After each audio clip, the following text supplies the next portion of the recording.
Hello everybody, that's Don Andrews. Today I want to talk to you about a technique I call granulation. I'll always remember going to school down in South Florida. The very first day of my watercolor class, the teacher started the day by saying, the thing about watercolor is you've got to get it right the first time. Put it down once and leave it alone. If you paint back into it, you're going to make mud. You could hear the whole class tighten up. I never did anything right the first time. Not long after I graduated, I took a workshop from a guy named Robert E. Wood. The color in his paintings would make your heart ache. They were just glowing and just beautiful. He began to talk about this method of painting called granulation. And soon I understood a little bit more about what he meant. It's a method of tilting the board up and painting color into color while the page is wet. Let me show you a simple demonstration.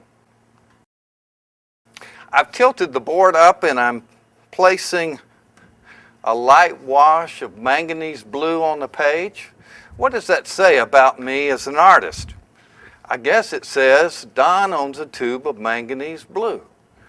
But while it's wet, I'm going to come in and introduce a second color into that first color. And in a nutshell, that's what granulation is. We see the colors mingling together on the page. I don't know if you like that color mixture, that color combination or not, but at least you don't have a tube of it. It's my color combination, and at least it belongs to me. It becomes a personal statement. We can create granulation with two colors, or we can continue the process and paint color into color, and the painting continues, and a different thing happens. And does that automatically make it good? Certainly not, but while we're at it, we can go ahead and add a different color into that, and that mingles down.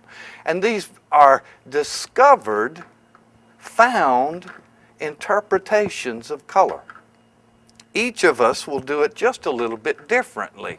And the wonderful thing is each time we do it, we'll do it just a little differently. When I pull a different color into that, it mingles down and a different combination happens.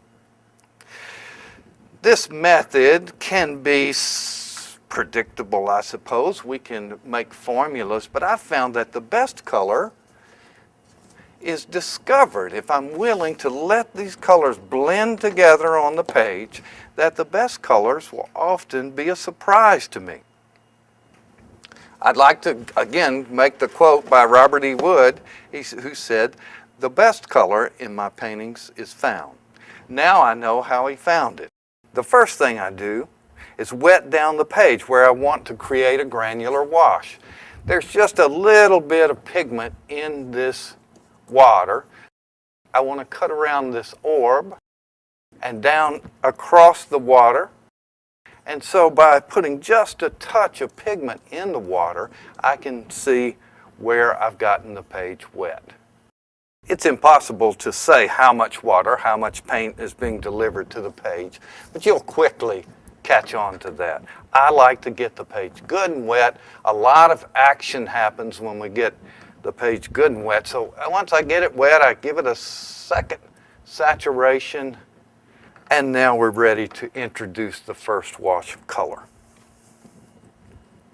I'm using light colors, but well pigmented, a lot of pigment in this first wash. So often I find that, especially in the beginning phases, you're a little bit unsure of yourself, and so we tend to understate these first washes. So that's a good amount of pigment,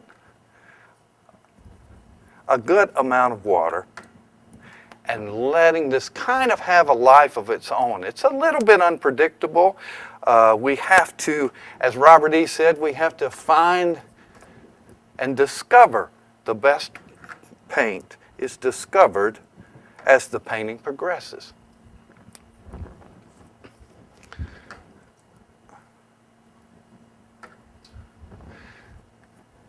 I'm going to tilt the board up and let this blend back in the other direction in just a minute. And we're going to watch this and let this have a little bit of a life of its own. Now we'll drop down the value scale. A lot of times at this stage I'll use the same colors I used in the first wash, just a little more pigmented, a little stronger. I'm looking around, looking at the page, and making these decisions depending on what's going on the page. Because the painting is completely dry, the first thing I'm going to do is wet this down.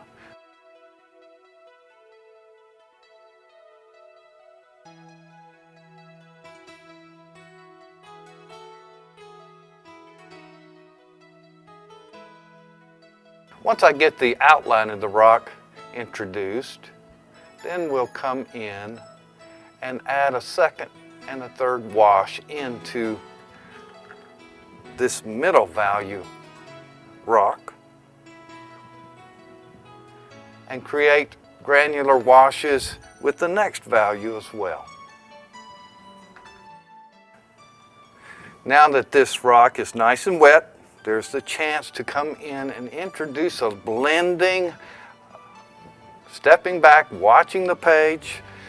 That seems to be working. Notice that it will resist where the page is dry, where the figures are. And we're about to introduce the first wash of the figures, but I want to keep a highlight of light on them.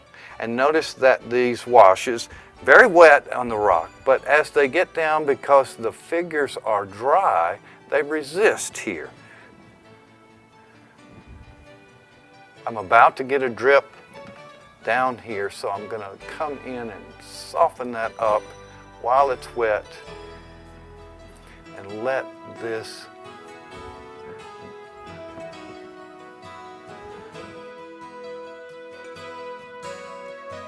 I like this warm red that we put in, so I'm going to come back and introduce a bit more of it into these other rocks so they'll have the same feeling.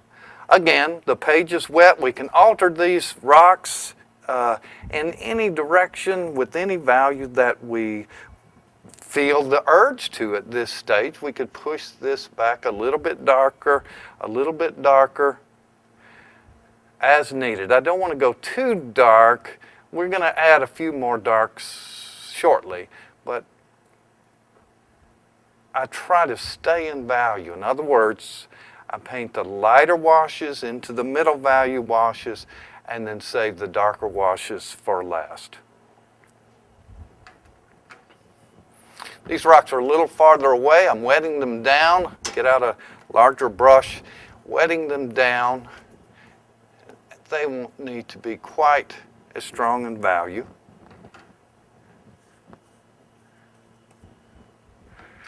And I do need to get back and soften some of the edges of these rocks before it has a chance to firm up too much.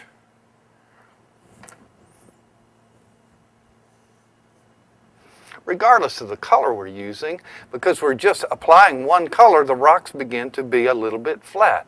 But while it's wet, I'll introduce a little of another pigment into that, and we'll get more of a three-dimensional glow, more of a three-dimensional feel. We'll put that down, tilt the board, let this mingle in any number of directions, watch the page, and adjust as the painting progresses.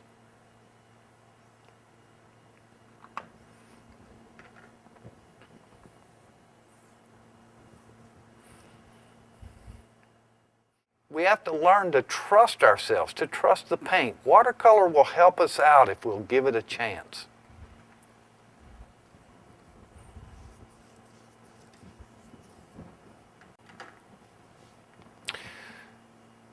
Because these washes are beginning to dry, I'm going back and lifting out a few more highlights so that we keep these lights as an accent, to counterbalance our figures. They've begun to dry as well. We'll go back and just soften an edge or two and lift out a reflection or two on them for the same reason before the page is dry.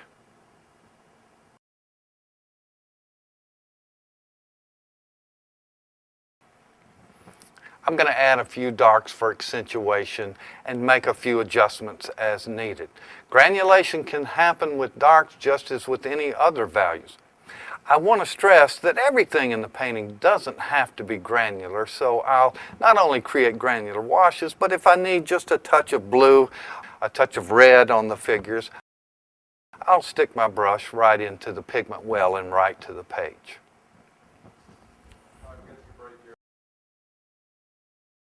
We've stopped to let the painting dry, so now we'll just add a few finishing touches in a couple of darker areas. We'll create granular washes where we need them, maybe step back and add a few solid colors into those granular washes as well.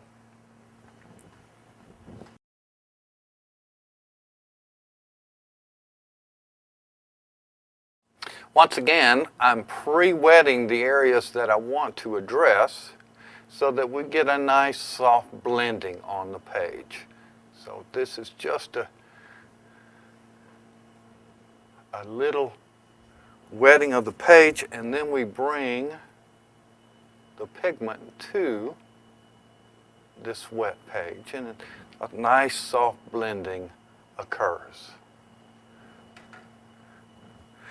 And while that's wet, we'll come in and just bring in a little stronger value, a little more of an accent.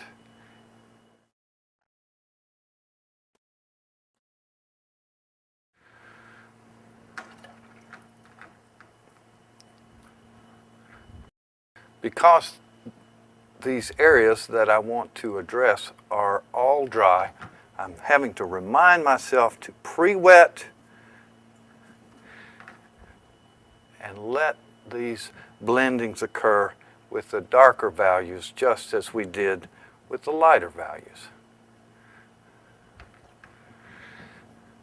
The accents of dark finish the painting. We have to be a little bit judicious as to where we allow them to occur. They can be quite demanding. I'm trying to keep the darker accents around the lighter accents, and once they're painted in, to come in and soften an edge or two so they don't jump off the page.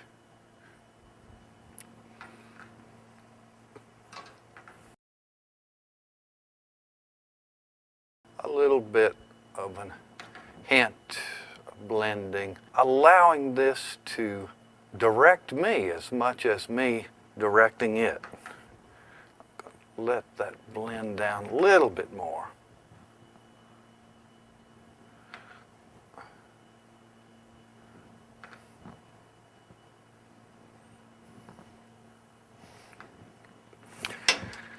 And I feel like the bottom of the painting needs one more value change. I'm pre-wetting the area. I'm going to use the same colors as we've used before, but just a little stronger mixture of those blues and reds that create that violet, so that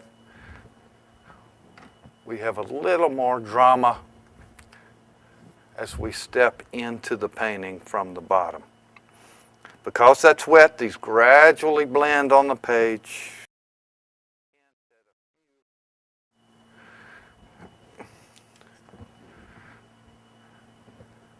We have to be willing to put that down on the page. We can control it a little bit. I like the way it's doing now, and so we'll turn it upside down and let that blend back the other way. I've added a few details and put the work mat on, and I think we're in a good place to stop. Granulation is a wonderful aspect of the medium of watercolor. It's a big part of what makes watercolor unique as a medium. Because of its transparency, we're able to make these wonderful glowing colors wet into wet.